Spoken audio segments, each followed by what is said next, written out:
جب میرا بندہ کسی محفل میں میرا ذکر کرتا ہے میں اس سے کہیں بہتر محفل میں اس کا ذکر کرتا ہوں۔ اللہ کی محفل تو ملائکہ اعلیٰ کی ہے، ملائکہ مقربین کی ہے۔ بہرحال اللہ کو تم اپنے دل میں مستحضر رکھو، اللہ تعالیٰ تمہیں بھی یاد رکھے گا۔ دوبارہ فرمایا احفظ اللہ تجدہ امامک تجاہک، اللہ کو یاد رکھو تو اپنے سامنے موجود پاؤ گے، جب چاہو دعا کرو تو احفظ اللہ تجدہ امامک یا تجاہک، اپنے سامنے موجود پاؤ گے۔ اذا سألت فاسأل اللہ، اب آ گیا وہ مرکزی مضمون۔ دیکھو جب مانگو اللہ سے مانگو، غیر اللہ کے سامنے ہاتھ دراز کرو ہی مت۔ ایک حدیث میں آتا یعنی حرام نہیں ہے، دنیاوی قواعد اصول قوانین کے تحت کسی سے مدد چاہنا، کوئی سوال کرنا حرام نہیں ہے، آپ سوال کریں، مدد لیں، اسی پر دنیا قائم ہے، ایک دوسرے کے ساتھ تعاون کے ساتھ۔ لیکن اونچا مقام کیا ہے؟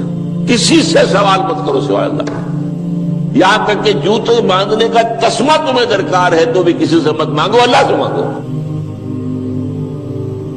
کیا پتہ اللہ کس کے دل میں ڈال دے اور وہ آ کے تمہیں تسمہ پیش کر دے۔ ہوتا ہے ایسا، بس اوقات ہوتا ہے۔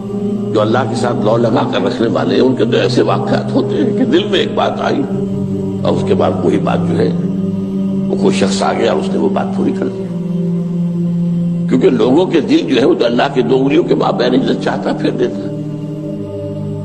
کیا پتہ اللہ کسی فرشتے کو انسانی شکل میں بھیج دے، آتا ہے فرشتہ آتا ہے انسانی شکل میں آتا ہے، آپ کی تکلیف کو رفع کر دے، آپ کی ضرورت کو پورا کر دے، اسی سے مانگو، کسی اور سے مانگو۔ یہ ہے توحید کا لب لباب۔ یوں سمجھیے اسلام کی جڑ کیا ہے؟ ایمان۔ اسلام کا جو خارجی نظام عمل ہے، انفرادی اعمال ہو اجتماعی ہو، ان سب کی روح رواں کیا ہے؟ ایمان۔ ٹھیک، ایک بات ہو گئی۔ ایمان کا خلاصہ لب لباب کیا ہے؟ ایمان باللہ۔ جیسے ایمان بالآخرہ بھی ہے، ایمان بالملائکہ ہے، ایمان بالانبیاء ہے، ایمان بالرسل ہے، ایمان بالکتب ہے، ایمان بالقدر ہے، لیکن اصل ایمان، اسی لیے ایمان مجمل میں آپ کو معلوم ہے کسی اور چیز کا ذکر نہیں۔ آمنت باللہ کما ہوا باسمائہ وصفاتہ وقبلت جمیع احکامہ اقرار باللسان وتصدیق بالقلب، یہ ایمان مجمل ہے۔ اجمالی طور پر ایمان اس کا نام ہے، ہاں مفصل تفصیلی طور پر آمنت باللہ وملائکتہ وکتبہ ورسلہ والیوم الآخر والقدر خیرہ وشرہ من اللہ تعالی۔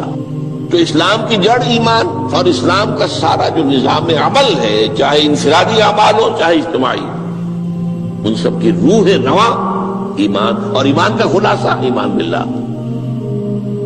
اور ایمان باللہ کا اصل حاصل وہ ہے جو اس حدیث میں آ رہا ہے۔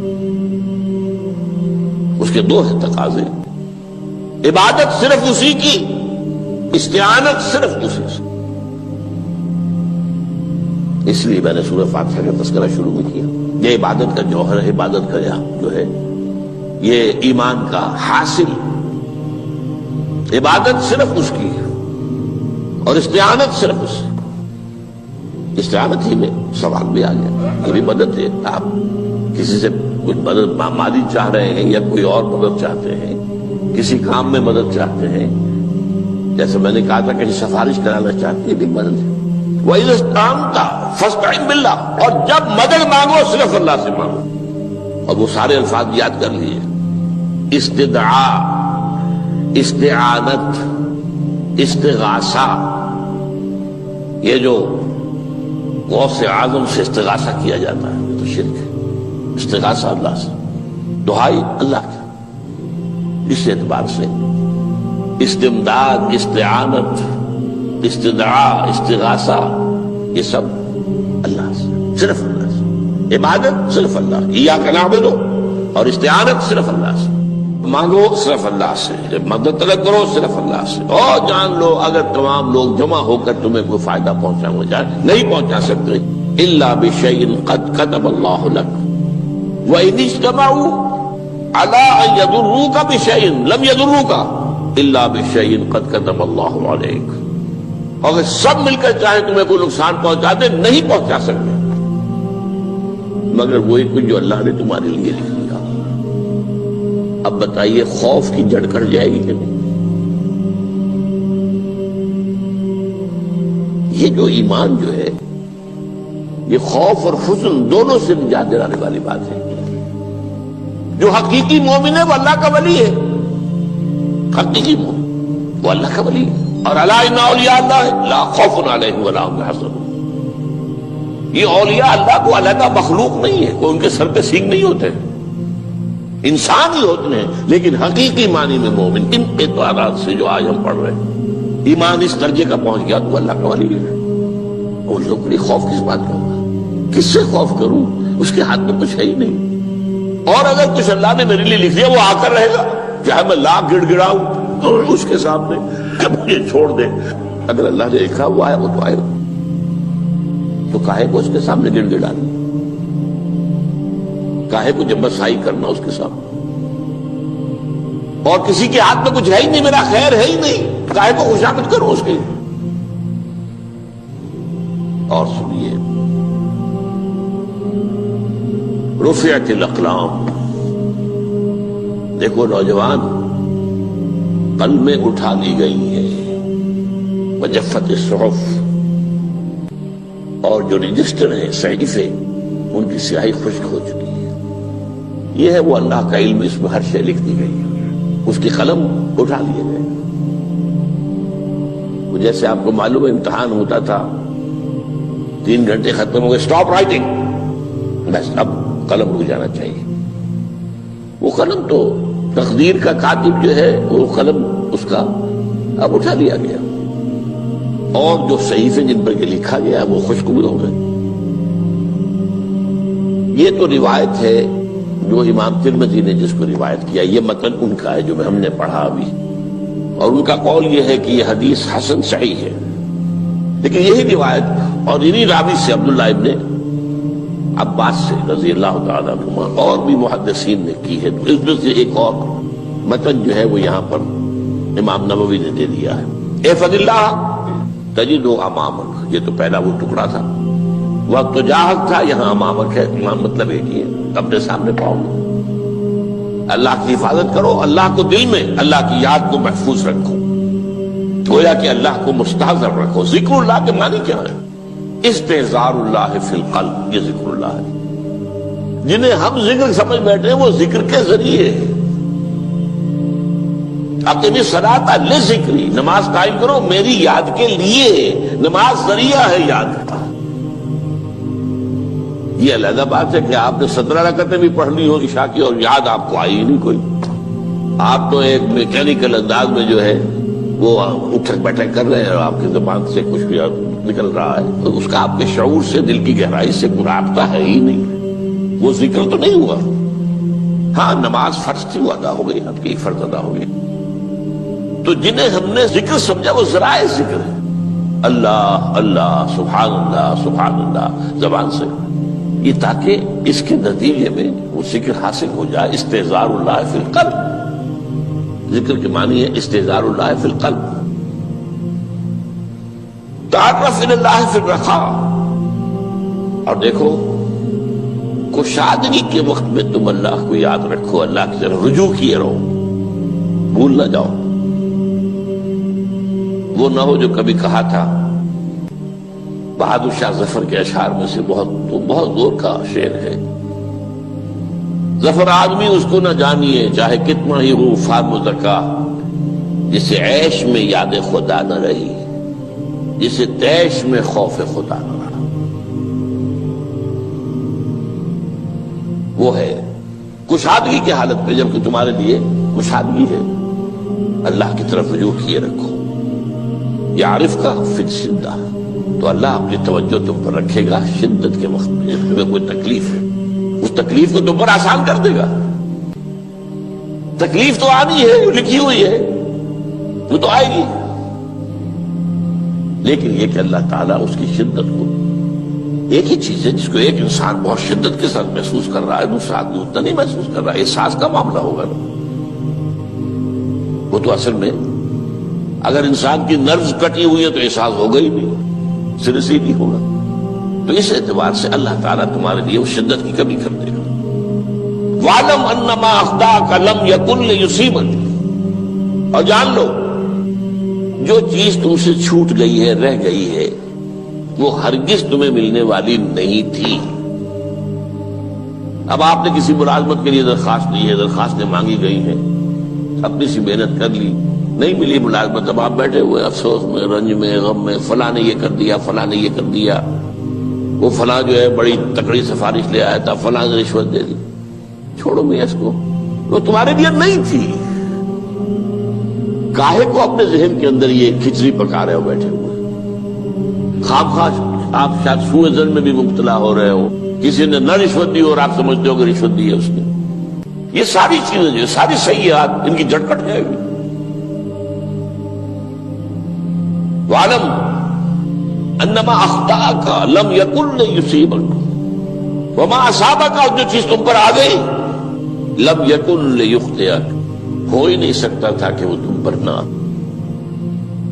یہ کر لیتا تو ہو جاتا، شاید یہ کر لیتا، میں نے ٹیکا پہلے لگوا دیا ہوتا تو یہ بات نہ ہوتی۔ بھائی وہ جو ہونا تھا وہ ہونا تھا۔ اب یہ وہ چیز ہے جس سے انسان میں کیفیت پیدا ہوتی، تسلیم و رضا۔ ہم بھی تسلیم کی خو ڈالیں گے، بے نیازی تیری عادت ہی صحیح، اے اللہ جو تو نے چاہا مجھے قبول ہے۔ اسی لیے میں نے آپ کو آیتیں سنائی سورہ تغابن کی، ما اصاب من مصیبت الا باذن اللہ، کوئی مصیبت نہیں آتی مگر اللہ کے اذن سے۔ وَمَن یؤمن باللہ یہد قلبہ، جو اللہ پر ایمان رکھتا ہو اللہ اس کے دل کو ہدایت دے دیتا ہے۔ ہدایت کس بات کی؟ تسلیم و رضا۔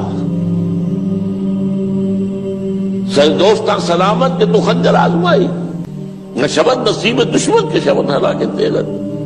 اے اللہ تیری طرف سے ہے، مجھے قبول ہے، اور بظاہر مجھے تکلیف ہو رہی ہے لیکن یقیناً اس میں میرا کوئی خیر ہے۔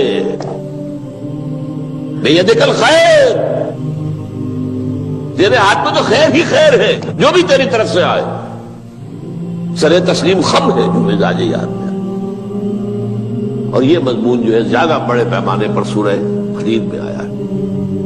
ما اصاب من مصیبت فی الارض ولا فی انفسکم الا فی کتاب من قبل ان نبرأها، کوئی مصیبت نہیں آتی نہ تمہاری جانوں میں نہ زمین میں، زمین میں زلزلہ آ جانا، سیلاب آ جانا، کچھ اور زمین کا دھنس جانا، یا یہ ہے کہ تمہاری جانوں میں کوئی بخار ہو گیا، کوئی اور تکلیف ہو گئی، اچانک معلوم ہوا کہ انسان کو کینسر ہے اور کینسر بھی اب 3rd stage کو پہنچ چکا ہے، لیکن جو بھی آیا ہے وہ اللہ کے علم کی کتاب میں پہلے سے لکھا ہوا ہے۔ فی کتاب من قبل ان نبرأها، یہ کتاب میں درج ہے اس سے پہلے کہ ہم اسے ظاہر کریں۔ اس کا نتیجہ کیا نکلنا چاہیے؟ لیکن لا تأسوا علی ما فاتکم ولا تفرحوا بما آتاکم،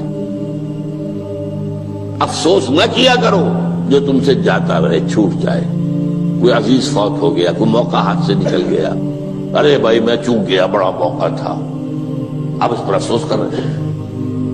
نہیں، جو چیز دیکھیں لا تأسوا علی ما فاتک ولا تفرحوا بما آتاک، جو اللہ تمہیں دے دے اس پر اتراؤ مت۔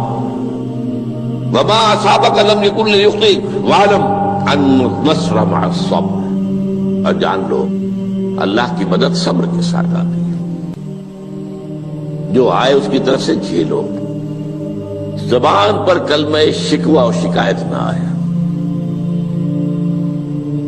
اللہ سے شکایت نہ آئے، تسلیم و رضا، جو تیری رضا ہے۔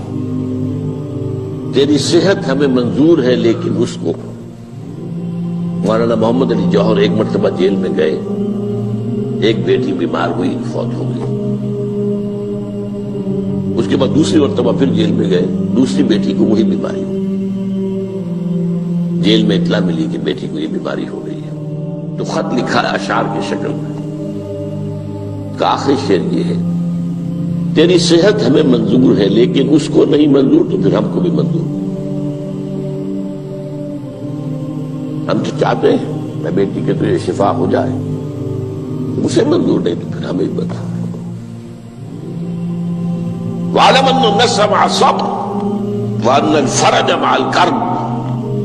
فرج، فراخی، کھل جانا کسی چیز کا، یہ ہے کرب کے ساتھ، تکلیف کے ساتھ. تکلیف ہوتی ہے ساتھ. اللہ نے قانون بنایا ہے دنیا کا. اب آپ اندازہ کیجئے بچے کی ولادت میں ماں کو کتنی تکلیف اٹھانی پڑتی ہے. آج کل تو فیشن ہو گیا ہے، سیدھے سیدھے جاؤ، آپریشن کراؤ، تکلیف سے بچ جاؤ. لیکن یہ ہے کہ یہ بھی آپ کے علم میں ہوگا، وہ ساری تکلیف جیسے ہی بچے کو لا کر ماں کے برابر لٹایا ہے، ساری تکلیف ختم، پھر جو راحت اسے میسر آتی ہے. ان الفرج مع الکرب وان مع العسر یسرا. اسی لیے میں نے وہ آیتیں بھی پڑھی تھی، ان مع العسر یسرا، ان مع العسر یسرا. اس دنیا میں یہ اللہ نے نظام بنایا ہے، سختیاں جھیلنی ہی ہوں گی. لقد خلقنا الانسان فی کبد. ہم نے انسان کو پیدا کیا مشقت کے اندر، مشقت تو کرنی پڑے گی. کسی کی جسمانی مشقت زیادہ، کسی کی ذہنی مشقت زیادہ، مشقت سے چارہ کسی کو نہیں. تو یہ ہے ان مع العسر یسرا، ان مع العسر یسرا.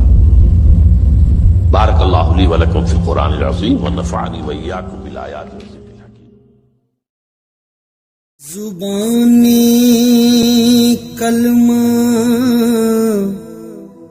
ہر کوئی پڑھدا،